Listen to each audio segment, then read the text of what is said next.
आपको भी कोई मारेगा, या तो आप जेल में जाएंगे, या तो आप पनिशमेंट होगा, कोई केस होगा, कोई झगड़े चलते रहेंगे, अशांति हो जाएगी। तो तीनों का फल अलग अलग है। और हमारा जीवन जो है ये 3 प्रकार के गुणों के एक्टिविटीज से भरा हुआ है और उसके फल से भरा हुआ है। और हम लोग जीवन में क्या भोगते हैं बताओ? आप अपने जीवन में जो भी कुछ किया है उसका फल भोगते रहते हैं। सत्वगुण में क्या है तो अच्छा, रजोगुण में क्या है दुनियादारी का, तमोगुण में क्या है तो तकलीफ वाला।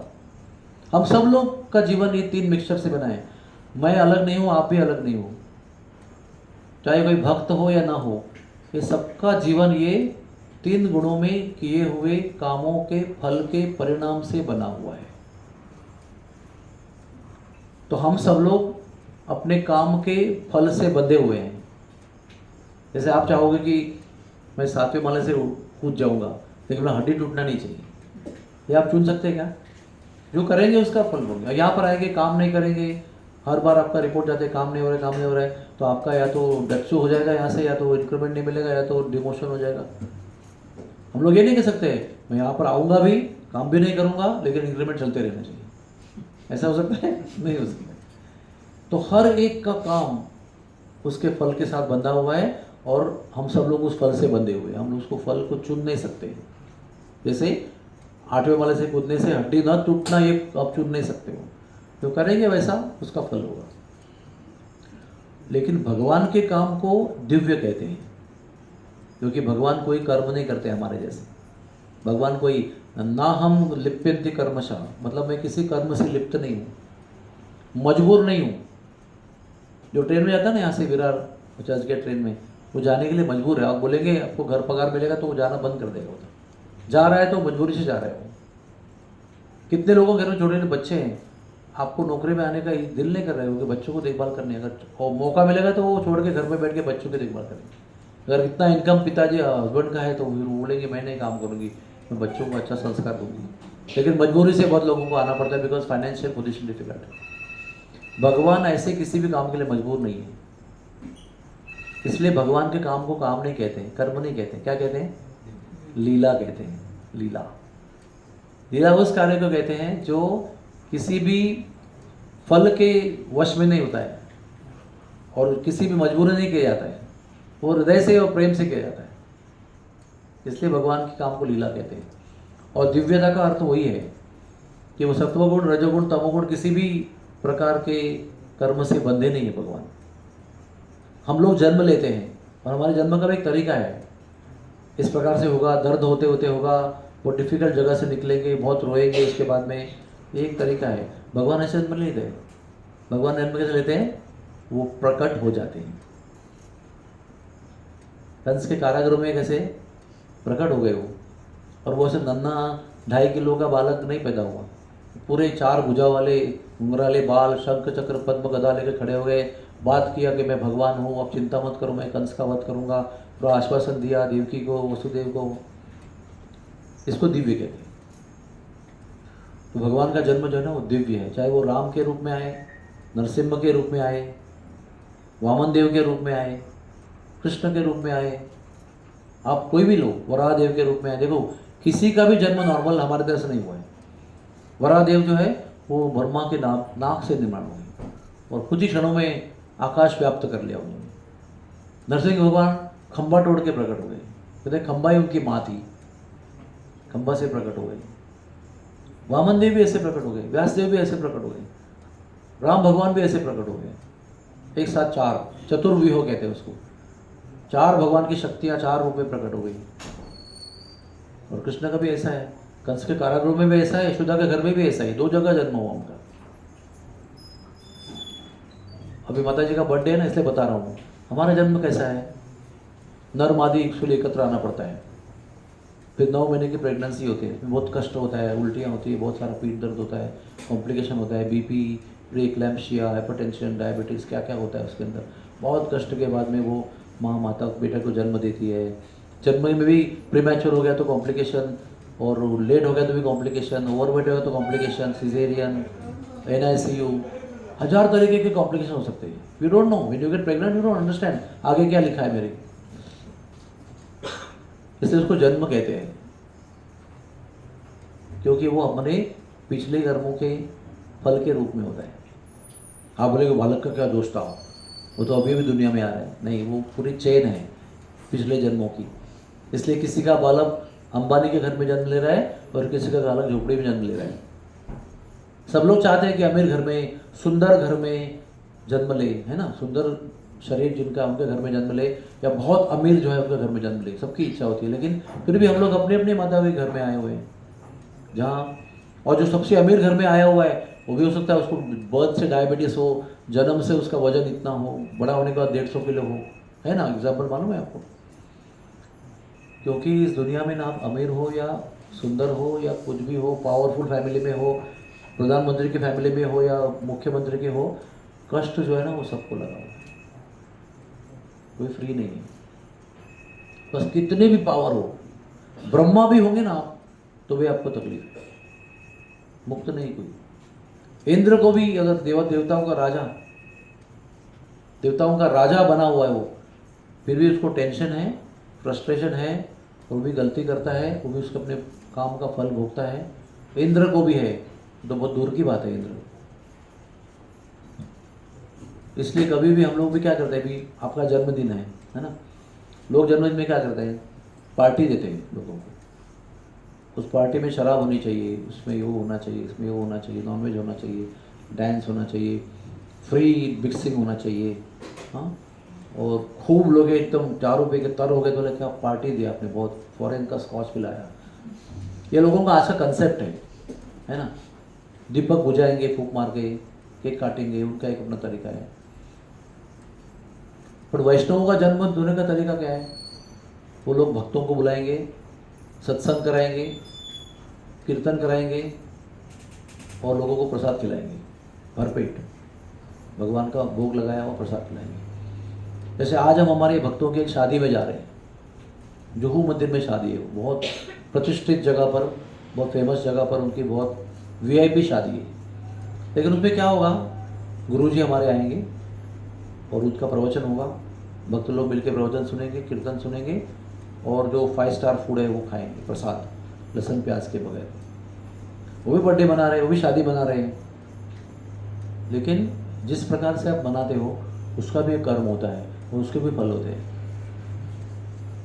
गांव में शादी करेंगे ना, आदिवासी गांव में, तो बिना शराब पिए 2-4 लोगों के सर फूटे बिना शादी नहीं होती।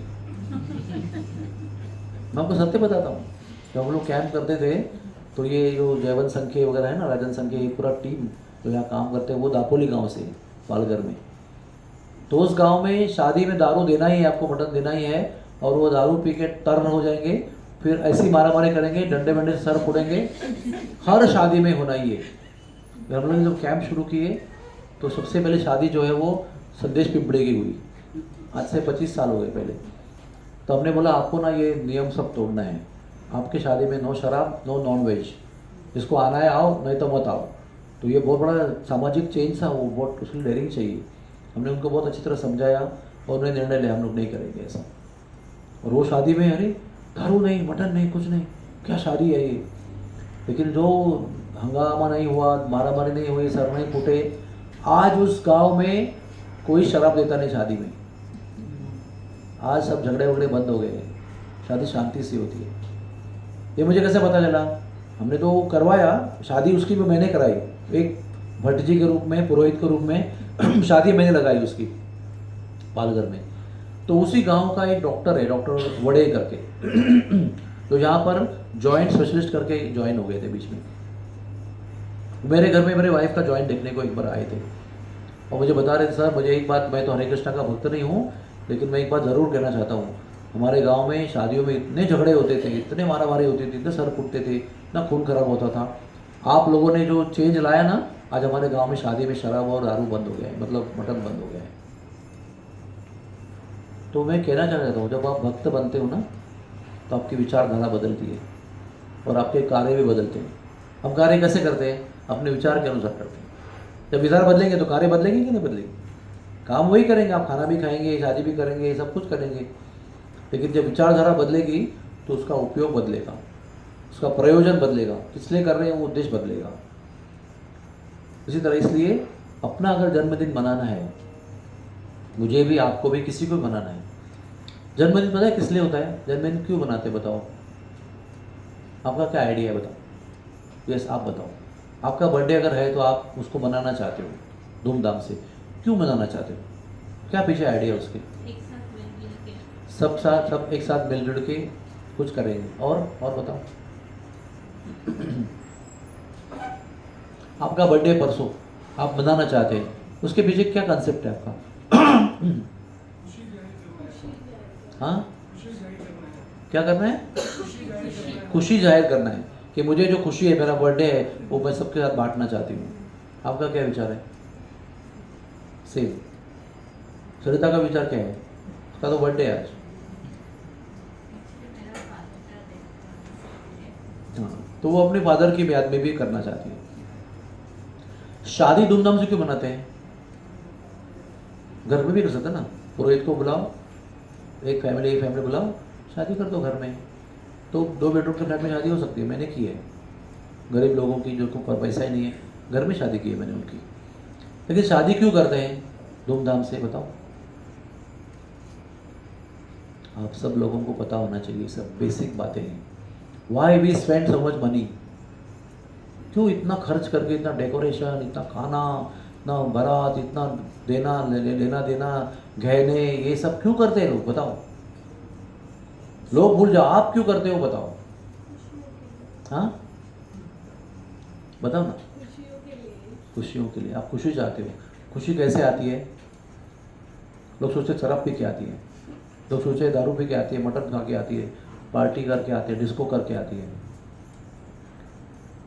लेट मी टेल यू, ये सब बर्थडे शादी क्यों मनाते हैं? क्योंकि हम बुजुर्गों के आशीर्वाद चाहते हैं, इसलिए सब कुछ इतना बड़ा फंक्शन करते हैं।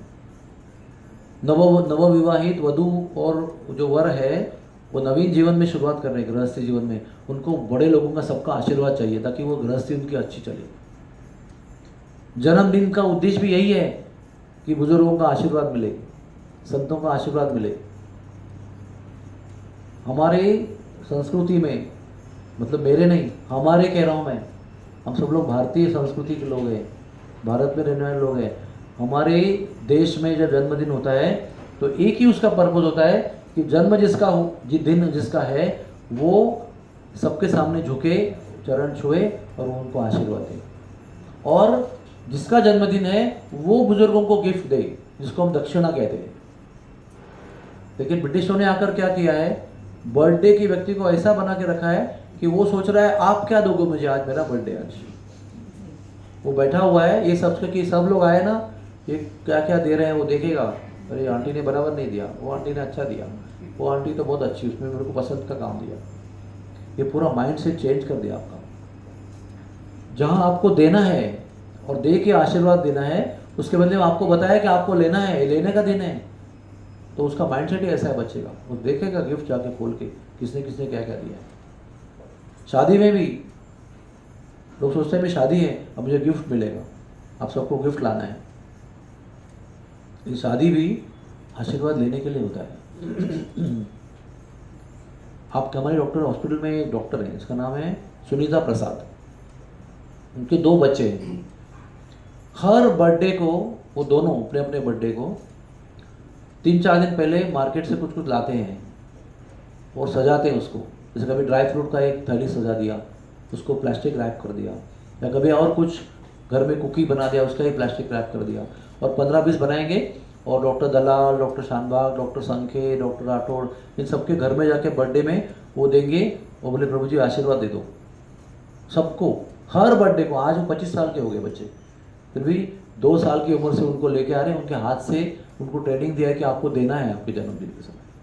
तो बच्चे भी मार्केट जाते हैं और वरिष्ठ लोगों को गिफ्ट लेके आते हैं, चाहे खाने पीने की चीज़ हो या कुछ वापरने की चीज़ हो, लेकिन उनको ये ट्रेनिंग दिया गया। आज भी वो अपने जन्मदिन के ऊपर हमारे घर में आते हैं और हमको गिफ्ट देते हैं, फिर हम भी उनको कुछ देते हैं, बात अलग है, लेकिन मेन काम है उनको, लोगों को गिफ्ट देना और आशीर्वाद देना। जब कृष्ण का जन्मदिन था, फर्स्ट बर्थडे, तो भी माता ने उनके हाथ से ब्राह्मणों को दान दिया।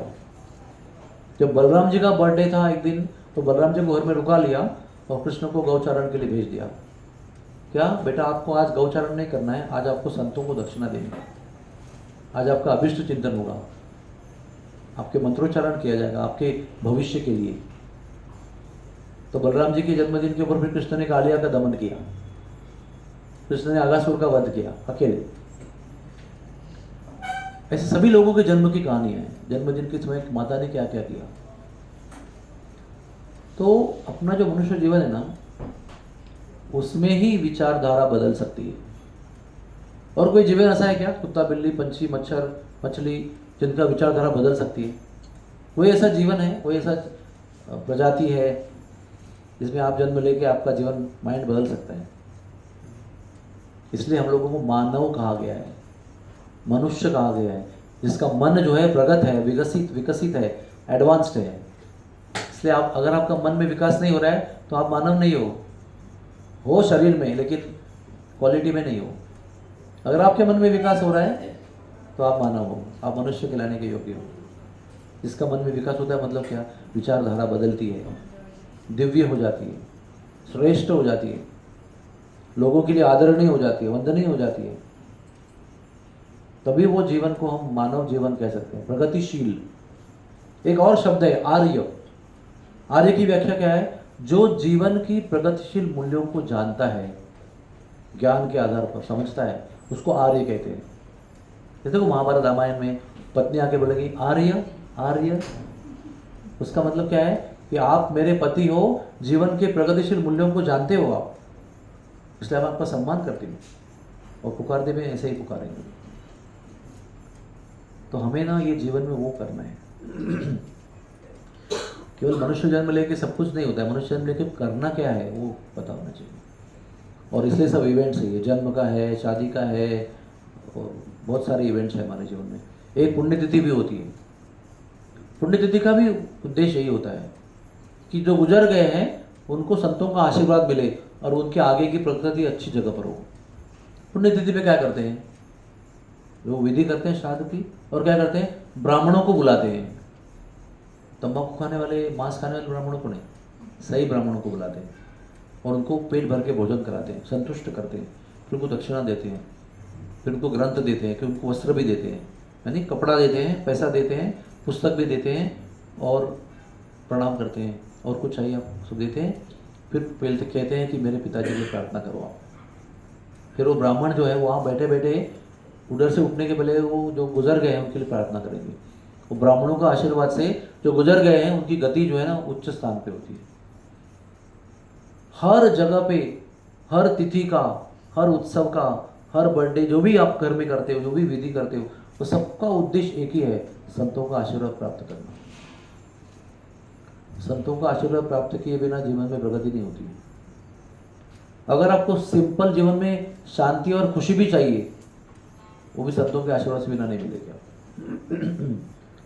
उसका उल्टा क्या होता है, मराठी में कहते तड़तड़ाहट, मतलब आपके ऊपर वो गुस्सा है, वो आपके ऊपर द्वेष कर रहा है, आपके ऊपर आपसे द्वारा दुखी है, इसलिए आपके बारे में उसको बहुत क्रोध है। इसको मराठी में कहते हैं तड़तड़ाहट, मतलब हाय कहते हैं उसको हिंदी में। तो आशीर्वाद के खिलाफ क्या है, हाय। वो किसी की लगती है तो आप जीवन में सुखी नहीं रह सकते। आपके जीवन में कुछ ना कुछ होता रहेगा जिसमें आपको शांति नाम की चीज़ नहीं मिलेगी, आनंद नाम का नहीं मिलेगा, जो आपको चाहिए लेकिन नहीं मिलेगा वो। इसलिए किसी की हाय लगनी नहीं चाहिए और संतों का आशीर्वाद मिलना चाहिए, तभी ये आपका जो जीवन मनुष्य का है वो सफल हो जाता है। नहीं तो सब लोग जीते हैं, सब लोग जन्म लेते हैं, आते हैं, बूढ़ा होते हैं, बुढ़वा बीमार होते हैं, चले जाते हैं। दिन क्या फ़र्क पड़ा, ना उसको फ़र्क पड़ा ना दुनिया को फ़र्क पड़ा, मनुष्य जीवन का उद्देश्य पूरा नहीं हुआ, कुछ नहीं हुआ। अगर हम ही अभी बुजुर्ग हो रहे हैं, समझो बहुत ज़्यादा उम्र हो रही है, हमारा बर्थडे भी आता है तो हमारा भी उद्देश्य ये होना चाहिए।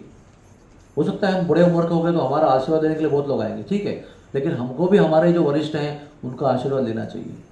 मैं भी मेरे बर्थडे पे कुछ हमारे गिने चुने वरिष्ठ वैष्णव हैं, उनको फ़ोन करता हूँ, उनको जाकर मिलता हूँ और आशीर्वाद लेता हूँ।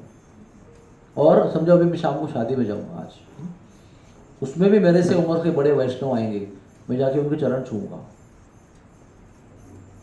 कम होंगी क्योंकि मेरी उम्र ज़्यादा है ना, तो मेरे उम्र के बड़े वाले भी कम होंगे ना उम्र के, लेकिन पहले जाके उनका चरण छुएंगे और उनसे आशीर्वाद लेंगे।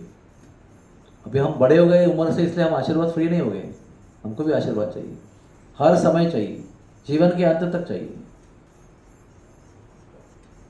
उन लोगों को कहते भी, मेरी बेटी की शादी हमने की थी ना, तो बहुत सारे मेहमानों को बुलाया था, उसमें तो बहुत संत लोग थे, बहुत ज़्यादा, वृंदावन के सब जगह थे। तो हमने क्या किया, उनको एक पैड दिया, अच्छा डेकोरेटिव, अच्छा एक कलरफुल पेपर दिया, पेन दिया, और शादी में क्या सब लोग बैठे हैं ना, अभी 2 घंटा बैठना ही है उधर, अभी क्या है।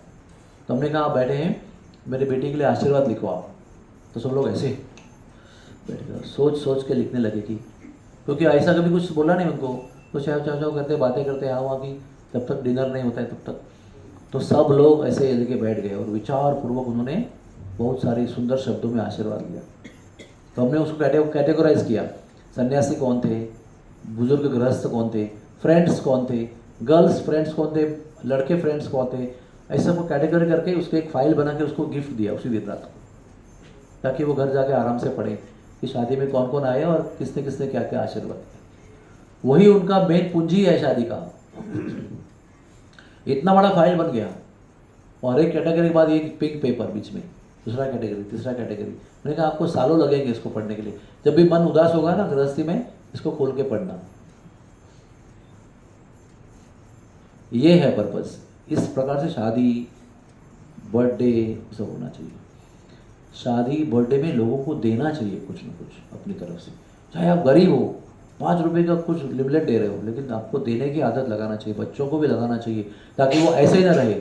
अमीर का बच्चा भी ऐसे रहता है, कौन क्या मुझे बर्थडे को देगा, और गरीब का, वैष्णव का बच्चा भी ऐसे रहता है, वो दे रहा है किसी को, हर आदमी को कुछ ना कुछ दे रहा है वो, उसके बदले में आशीर्वाद की प्राप्ति कर रहा है। तो आइए हम सब लोग ना आशीर्वाद के लिए, प्राप्त करने के लिए जिए, और हमारे जन्म को और हमारे जन्मदिन को सार्थक करें। नहीं तो क्या है, दुनिया में क्या चल रहा है आपको पता है। आजकल शराब नहीं पिलाते बर्थडे पार्टी में, ड्रग्स देते हैं, रेव पार्टी करते हैं। इमेजिन, होश और आवाज़ उड़ जाते हैं। जो होश भगवान ने दिया आपको मनुष्य के जीवन में, उसको उड़ाने का काम करते हैं। बर्थडे इसके नाम पे करोड़ों रुपए खर्च करते हैं 5 स्टार होटल्स के अंदर। कैसे रॉयली अपने जीवन को बर्बाद कर रहे हैं। तो भाई जन्मदिन के ऊपर जब आशीर्वाद देना चाहिए, उसी दिन पे अपने जीवन का कर्मों को बर्बाद कर रहे हैं पूरे, और आगे के दुखों को अभी तय कर रहे हैं कि हमको आगे नरक में जाना है।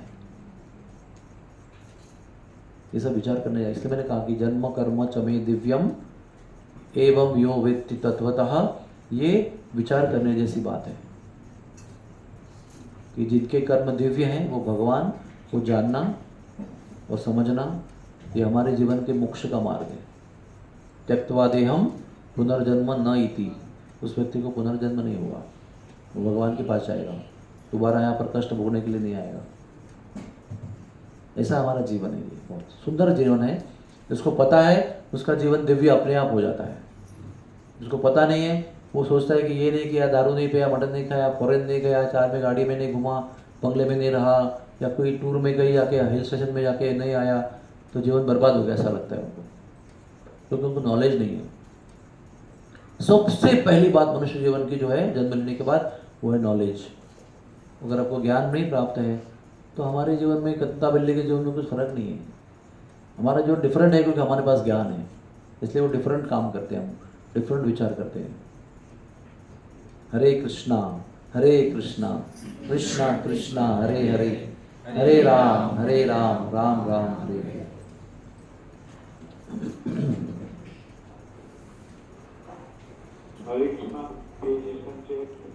छोटा सा मैंने आपको लेक्चर दिया, ज़्यादा बड़ा नहीं दिया। कुछ प्रश्न है आपको? प्रश्न है क्या?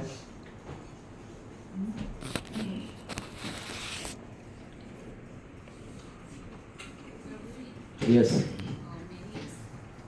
पहले के ऑफिस में फ्रेंड थी, उसने है ना वो रथ यात्रा को प्रोग्राम को सब आगे थी। फिर मैं गाँव गई तो फिर मैंने थोड़े दिन के बाद कॉल किया उसको, तो उसके भाई ने गुजर गई, सुसाइड किया था। तो मुझे आज भी दुख होता है, मैं उसके लिए प्रेयर करती हूँ, लाइक मुझे जानना था एग्जैक्टली हम उसके लिए क्या कर सकते हैं। प्रार्थना कर सकते। जो मनुष्य जीवन का इस प्रकार से नाश करता है ना, उसकी प्रार्थना के अलावा कुछ नहीं कर सकते, क्योंकि ऑलरेडी अपने दायरे से निकल चुका है वो। अभी इधर बैठा हुआ तो कुछ दवा देंगे, खिलाएंगे, कुछ कर समझा बुझाएंगे, तो वो शरीर छोड़ के चला गया है ज़बरदस्ती, तो हमारी प्रार्थना ही उसके लिए सबसे इम्पोर्टेंट है। प्रार्थना बहुत पावरफुल होती है। प्रार्थना जगह पर डिपेंड नहीं होती है। आपकी प्रार्थना यहाँ से अमेरिका तक पहुँच सकती है, इंद्रलोक भी पहुँच सकती है। जहाँ जहाँ तक सृष्टि है वहाँ तक आपकी प्रार्थना पहुँच सकती है, क्योंकि वो आत्मा से निकलती है। आत्मा की प्रार्थना दिव्य होती है, स्वार्थी नहीं होती।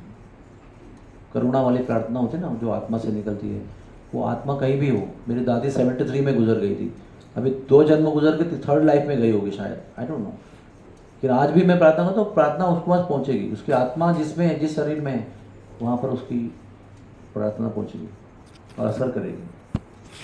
जो निरपेक्ष निस्वार्थ प्रार्थना करते हैं ना, उसकी बहुत पावर होती है। अभी हम लोग प्रार्थना करते हैं तो भगवान मुझे अच्छा पति दे, भगवान मुझे जॉब दे, भगवान मुझे जल्दी गाड़ी दे, भगवान घर का लोन पास हो जाए, हमारा ये ऐसी प्रार्थना होती है अपने लेवल पर भी। लेकिन जो दूसरों के लिए होती है ना प्रार्थना निरपेक्ष, कि भगवान उसको बहुत दर्द हो रहा है, उसको ज़रा दर्द निवारण करो, वो मेरी सिस्टर कैंसर में बीमार है, उसको आपका स्मृति आने दो। मेरी सिस्टर अभी लास्ट स्टेज में है, इधर ही मेरा रूम में, लास्ट स्टेज कैंसर में। हम लोग प्रार्थना करते हैं कि उसका दर्द दूर हो और उसको भगवान की याद आओ, क्योंकि मृत्यु तो निश्चित है अभी कुछ ही दिनों में। तो हम प्रार्थना करते हैं कि उनको भगवान की याद आए, दुनियादारी के विचार छोड़कर अभी वो भगवान में अपना मन फोकस करें। इसमें हमारा कोई स्वार्थ नहीं है। ऐसी प्रार्थना जब करते हैं ना, तो बहुत असरदार होती है, जिसमें अपना कोई स्वार्थ नहीं है। ये तो हमारी हर प्रार्थना में कुछ ना कुछ स्वार्थ होता है हमारा। आपके लिए भी कर रहे हैं, मुझे भी कुछ मिले तो अच्छा रहेगा, विन विन। हाँ, 1 मिनट। तो निरपेक्ष जो प्रार्थना है ना, वो करना आप सीखो। सब प्रार्थना करते हैं, आप निरपेक्ष प्रार्थना करना सीखो, सेल्फलेस। तो जहाँ पर भी हो, जैसे रूप में हो, वो तक प्रार्थना पहुँचेगी और उसका कल्याण होगा। यस प्रभु जी, गोपीनाथ जी बोलो। प्रभु जी, अर्जुन ने भगवान कृष्ण को बोले आपका दाएं प्रणाम, बाएं प्रणाम, आगे प्रणाम, पीछे प्रणाम, चालू नहीं किया, ऊपर प्रणाम, नीचे प्रणाम। हाँ, इसका मतलब कभी बोला है अर्जुन ने? महाभारत में। इसका मतलब है भगवान आपको सब तरफ से प्रणाम है। यानी भगवान परमात्मा है। भगवान परमात्मा है ही। भगवान परमात्मा से ऊपर है। परमात्मा भगवान का अंग है। तो परमात्मा को तो कुछ परमात्मा भगवान का एक स्वरूप है, जो उस रूप में भगवान परमात्मा के रूप में हम सबके हृदय में निवास करते हैं। वो उनकी ऐसी शक्ति है जो हर एक के हृदय में बसी हुई है और आपको देख रही है, निरीक्षण कर रही है परमात्मा। और एक भगवान जो सब परमात्मा के उगम है, व्यक्ति स्वरूप है। देखो, ब्रह्मेति परमात्मेति भगवान इति शब्द थे। वो एक ही भगवान है जिसको हम 3 रूप में जानते हैं। वो एक व्यक्ति भी है कृष्ण, और दूसरा रूप है सबके हृदय में परमात्मा के रूप में बैठे हुए हैं, और कण कण में भी समाये हुए हैं।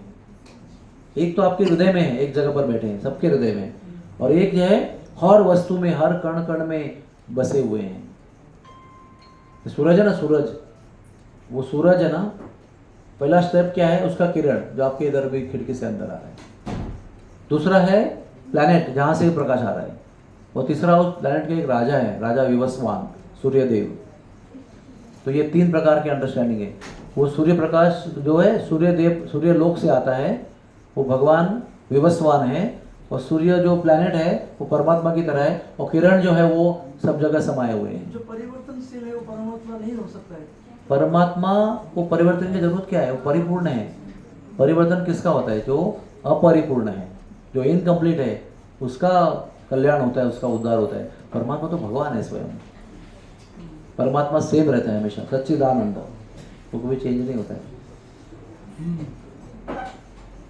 हम बद्ध हैं इसलिए चेंज होते हैं, कभी अच्छा काम करेंगे, बुरा काम करेंगे, क्योंकि परमात्मा तो स्वयं भगवान है। भगवान आपके साथ परमात्मा के रूप में रह रहे हैं, आपका साथ दे रहे हैं। चाहे आप कीड़ा मकोड़ा बन जाओ, या मनुष्य बन जाओ, या देवता बन जाओ, वो आपके साथ में हमेशा परमात्मा के रूप में रहते हैं। इसका मतलब परमात्मा निराकार है। परमात्मा निराकार नहीं है, परमात्मा चतुर्भुज है।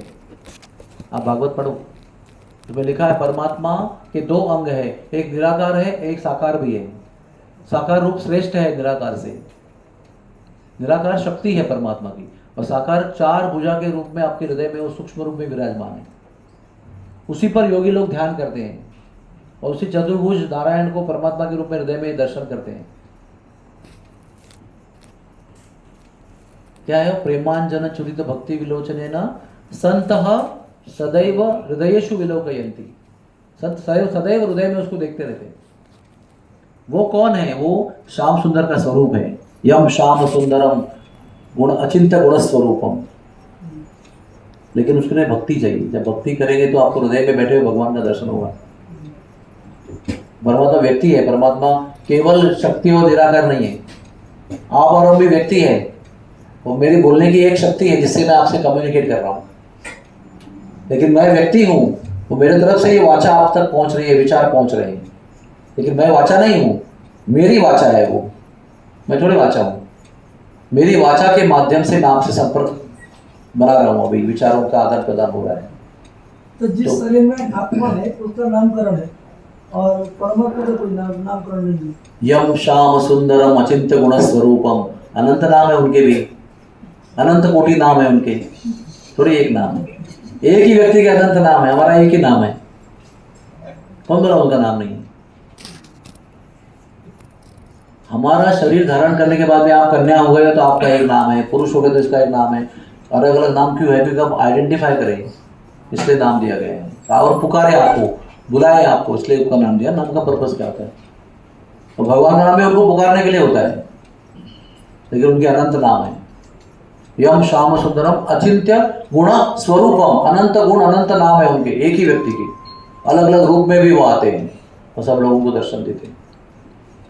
तो उनका जीवन में होना बहुत जरूरी है। केवल चर्चा करके फायदा नहीं, उसको जीवन में लाना चाहिए भगवान को, तब तो जीवन धन्य होता है। तब जैसे वो दिव्य है वैसे आप भी दिव्य हो जाएंगे, है ना। जैसे कोयलों को जलते हुए हाथ में रखेंगे तो जलाएगा कि नहीं? वो स्वयं अग्नि है, उसको अपनाएंगे तो हमको भी आग का अनुभव होगा। वैसे ही जब दिव्य भगवान को हम जीवन में लेंगे तो हम भी दिव्य हो जाएंगे। जब कोयला जब भी कोयला नहीं, लोहा जब भी डंडी लोहे की आग में रखते हैं ना बहुत समय तक आपके संपर्क में, तो क्या होता है? एक दिन वो कोयला लाल हो जाता है पूरा, और उसके बाद में जहाँ लगाएंगे वो आग का काम करता है ना। इसलिए ऐसा लगाएंगे तो आपको कुछ नहीं होगा। लेकिन अग्नि में रख के अगर 4 घंटा रखा और बाद में आपको लगाया तो अग्नि जैसे जलाती है वैसे वो भी जलाएगा आपको, क्योंकि अग्नि का जो गुण है उसके सन के वजह से वो लोहे के अंदर आ गया। वैसे ही आप जब भगवान का नाम लेते हो तो भगवान के दिव्य गुण आपके अंदर प्रवेश करते हैं, इसलिए आप भी भगवान जैसे दिव्य होने लगते हो। आप भगवान नहीं होते हो, लेकिन भगवान के दिव्य गुण आपके अंदर प्रवेश करने लगते हैं। तो लोग आपको देखते हैं, अरे ये कुछ विशेष चीज़ है ना।